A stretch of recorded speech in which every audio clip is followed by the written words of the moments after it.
Are you trapped in a relationship that drains your faith and spirit?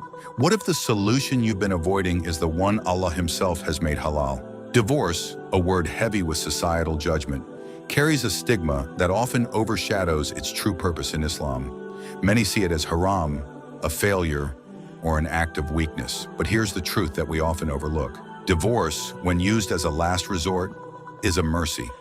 It's a lifeline Allah provides for His believers when a marriage no longer fulfills its divine purpose. Do you fear that ending your marriage is sinful, even when your heart and mind are at breaking point? Islam, through the Quran and Sunnah, offers clear guidance for such moments. Divorce isn't always a failure. It can be a turning point toward peace, dignity, and a deeper connection with Allah.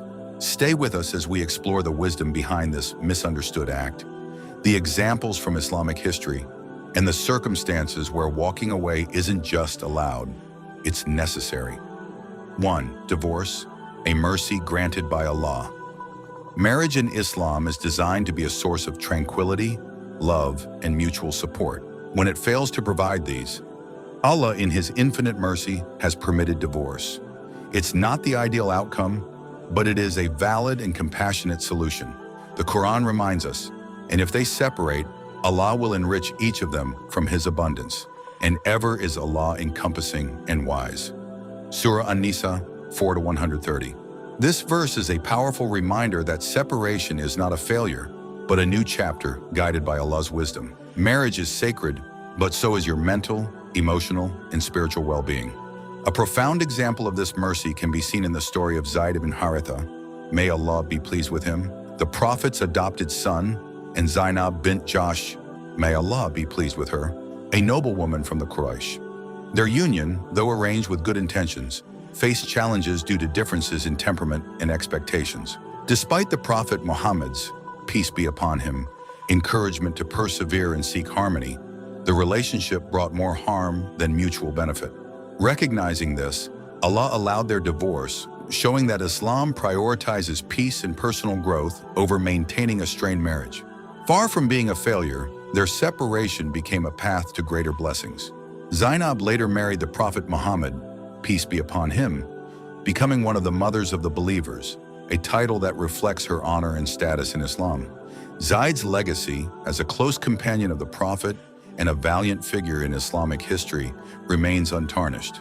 Their story illustrates that divorce, when approached with faith and dignity, is not the end but a redirection toward Allah's greater plans. Islam's allowance for divorce acknowledges the complexities of human relationships and offers a merciful way out when needed. It serves as a reminder that Allah's guidance encompasses every aspect of life, providing solutions for even the most difficult circumstances. 2. When patience harms rather than heals. Islam places immense value on patience, encouraging believers to endure life's trials with grace and resilience. However, patience in Islam is not a call to suffer harm indefinitely. It is a balanced virtue that must align with the preservation of one's mental, emotional, and spiritual well-being. The Prophet, peace be upon him, said, "There should be neither harming nor reciprocating harm." Sunan Ibn Majah 2341. Sometimes staying in a toxic marriage under the guise of patience can cause greater harm to one's emotional and spiritual well-being. Islam allows you to prioritize your dignity and peace. Another example is the story of Thabit bin Qais and his wife. Thabit was a companion of the Prophet Muhammad, peace be upon him, and his marriage was initially marked by love and respect. However, over time, his wife found that she could no longer live in harmony with him. She came to the Prophet, peace be upon him, expressing that although Thabit was a good man, she no longer felt affection for him and could not bear the marriage anymore. The Prophet, peace be upon him, then asked her, "Will you return his garden?" referring to the dowry that Thabit had given her. She agreed, and the Prophet, peace be upon him, instructed Thabit to accept the return of the dowry and grant her divorce. Though deeply hurt, Thabit understood the wisdom of the Prophet's, peace be upon him, decision, and did not press for reconciliation, trusting that this was the best solution for both of them. In cases where a marriage no longer provides the tranquility and harmony it was meant to offer, Islam permits the dissolution of that relationship as a merciful solution. 3. Abuse. When staying becomes haram. One of the clearest instances where divorce becomes not just permissible, but necessary is in cases of abuse. Islam categorically condemns any form of harm within marriage. The Prophet, peace be upon him, said, "The best of you are those who are best to their families." Sunan at-Tirmidhi, 3895. Enduring abuse is not an act of piety, it's a violation of one's rights. A clear example of abuse in marriage in the time of the Prophet, peace be upon him, involves the story of Asma bint Yazid. She was a woman known for her intelligence and piety, and she was married to a man who mistreated her. The abuse, both emotional and possibly physical, was something that she could not endure any longer. Asma, may Allah be pleased with her, approached the Prophet Muhammad, peace be upon him, seeking his guidance and asked for his help in her difficult situation. She explained that her husband's behavior had become unbearable and that she was no longer able to live with him in peace. The Prophet, peace be upon him, listened to her and, seeing the harm she was enduring, allowed her to seek a divorce. The case of Asma bint Yazid, may Allah be pleased with her, exemplifies how Islam prioritizes the dignity and well-being of individuals over the preservation of a harmful relationship. 4. Infidelity, trust once shattered. Marriage in Islam is built on trust and loyalty. When that trust is broken through infidelity, the sacred bond is compromised. The Quran strictly warns against immoral behavior. And do not approach unlawful sexual intercourse. Indeed, it is ever an immorality and as evil as a way. Surah Al-Isra 17-32. During the time of the Prophet, peace be upon him, the case of Hilal ibn Umayyah, may Allah be pleased with him, arose. He accused his wife of infidelity, and the matter was resolved through li'an, a mutual cursing process where both parties swear oaths, leading to an irrevocable divorce. This incident underscores that when trust is broken, Islam provides a way to dissolve the marriage respectfully and justly. Infidelity is a betrayal of one's covenant with Allah and their spouse. In such cases, divorce is a means of reclaiming dignity and moving forward. 5. Neglecting rights, the silent erosion of marriage. Marriage in Islam is a partnership where both spouses have rights and responsibilities. When one partner persistently neglects their duties, whether financial, emotional, or spiritual, it can erode the foundation of the marriage. The Prophet, peace be upon him, said, "Your wife has a right over you, and you have a right over her." Sahih al-Bukhari, 5199. Asma bint Abu Bakr, may Allah be pleased with her, was married to Zubair ibn al-Awwam, may Allah be pleased with him, one of the early companions of the Prophet Muhammad, peace be upon him. Zubair was a noble and pious man, but he was also a warrior, often away on military expeditions. Asma faced numerous challenges in the marriage, especially when it came to the financial and physical burdens of maintaining the household while her husband was away. Despite the love and respect they shared, Asma, may Allah be pleased with her, felt the weight of these responsibilities without adequate support. One day she came to the Prophet, peace be upon him, seeking advice, feeling overwhelmed by her situation. The Prophet, peace be upon him, asked her to be patient but acknowledged her struggle, offering her guidance without pressuring her to stay in a difficult situation. This story highlights that neglect of one's duties can create an imbalance in a marriage, and it's important for both partners to fulfill their responsibilities. 6. Financial harm, a legitimate ground for divorce. Providing for one's family is a fundamental obligation in Islam. A husband who fails to fulfill this responsibility jeopardizes the marriage. The Quran states, "Men are the protectors and maintainers of women because Allah has given the one more strength than the other, and because they support them from their means." Surah An-Nisa 4-34. During Umar ibn al-Khattab's, may Allah be pleased with him, caliphate, women would approach him to seek justice against husbands who failed to provide for them. Umar, may Allah be pleased with him, upheld their rights, often advising separation if the husband's neglect continued. This precedent shows that financial harm is a valid ground for divorce, as Islam prioritizes justice and well-being. 6.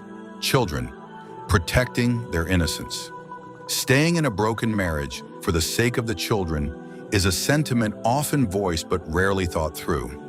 While the intention behind this is noble, the reality is that children raised in an environment filled with conflict, neglect, or abuse suffer deeply, emotionally, mentally, and spiritually. Islam, in its infinite wisdom, prioritizes the well-being and innocence of children above all else, even if it means separating their parents. The Prophet Muhammad, peace be upon him, emphasized kindness and compassion toward children, reminding the Ummah of their duty to nurture and protect the young. He said, "Each of you is a shepherd, and each of you is responsible for his flock." Sahih al-Bukhari, 893. A toxic home environment disrupts this responsibility. Constant arguments, abusive behavior, or neglect can damage a child's emotional growth and understanding of relationships. In such cases, divorce can provide the child with a peaceful environment to grow, free from the chaos of a failing marriage. An incident during Umar ibn al-Khattab's, may Allah be pleased with him, highlights how Islamic rulings prioritize the welfare of children. A divorced couple came to him, disputing custody of their son. Umar, may Allah be pleased with him, allowed the child to choose, and when the child ran to his mother, Umar ruled in her favor, recognizing the natural bond in the child's emotional needs.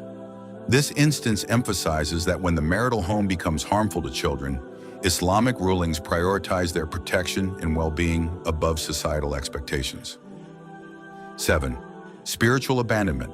When faith is at stake, marriage in Islam is a partnership that requires both physical and spiritual support. A strong relationship is one where both spouses help each other fulfill their roles, including guiding each other spiritually. However, when one spouse fails in their spiritual responsibilities, it can weaken the foundation of the marriage. The Prophet Muhammad, peace be upon him, warned against companionship that could lead one away from righteousness, saying, "A person is upon the religion of his close friend, so let one of you look at whom he befriends." Sunan Abi Dawud 4833. If a marriage becomes a source of spiritual harm, promoting sinful behavior, or causing doubts about one's faith, divorce may not only be permissible, but necessary to preserve one's relationship with Allah. An example of spiritual abandonment leading to divorce is seen in the story of Zainab bint Muhammad, may Allah be pleased with her, the daughter of the Prophet, peace be upon him, and her husband Abu al-As ibn al-Rabi. They were deeply in love, but when Islam was revealed, Zainab embraced the faith while Abu al-As remained a polytheist. Their differing beliefs created a significant conflict, and after the migration to Medina, the Prophet, peace be upon him, instructed that Muslim women could not remain married to polytheist men. This ruling led to their forced separation, despite their love for each other.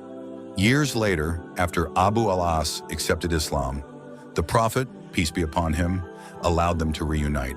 This story highlights the importance of faith in marriage and how spiritual incompatibility can lead to necessary separation for the sake of one's deen. 8. The Sunnah of ending a marriage. Divorce is the most disliked permissible act in Islam, but the Prophet Muhammad, peace be upon him, himself allowed and oversaw divorces when reconciliation was no longer possible. His actions remind us that while divorce should always be a last resort, it is sometimes the only way to restore dignity and peace. Barira was a slave woman married to Mughith, a freed slave.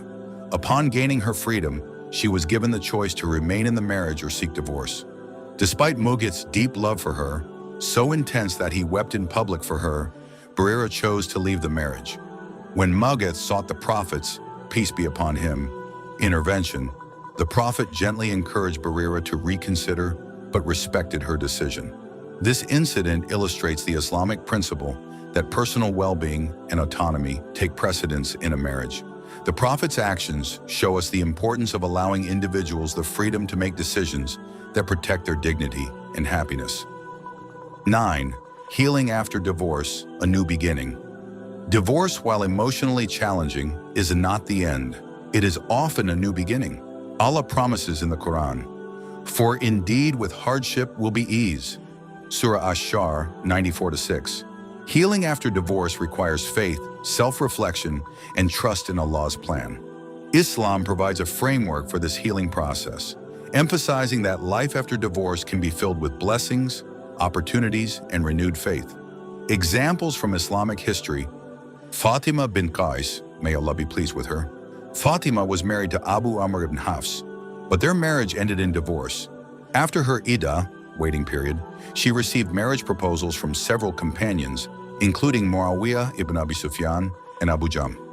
Seeking guidance, she consulted the Prophet Muhammad, peace be upon him, who advised her to marry Usama ibn Zayd. She followed his advice and found happiness in her new marriage. Fatima's story shows that after divorce, new opportunities for companionship and blessings can arise. Asma bint Abu Bakr, may Allah be pleased with her, she was married to Zubair ibn al-Awwam, a great companion of the Prophet, peace be upon him. However, due to difficulties in their marriage, including Zubair's strict nature, Asma eventually sought divorce. Despite this, she continued to raise her children with strength and faith. Her resilience shows that life after divorce can still be fulfilling and meaningful. These examples remind us that divorce is not a dead end, but a pathway to growth, self-discovery, and better companionship. With faith in Allah's wisdom, one can find new opportunities and blessings beyond the pain of separation. Reclaiming the true meaning of divorce in Islam. Divorce in Islam is not a failure. It's a solution Allah has provided to protect dignity, faith, and peace. From the Prophet's guidance to the examples of the Sahaba, Islamic teachings emphasize that when approached with the right intentions, divorce is not haram, but a pathway to Allah's mercy. Let's shatter the stigma surrounding divorce and reclaim its true meaning as an act of faith, courage, and self-respect. Sometimes walking away from pain is the most courageous step one can take toward Allah. If this message has reshaped your understanding, share it with those who need to hear it. Divorce is not the end. It's a chance for a new beginning blessed by Allah's mercy. May He guide us all to decisions that please Him and bring us peace. Ameen.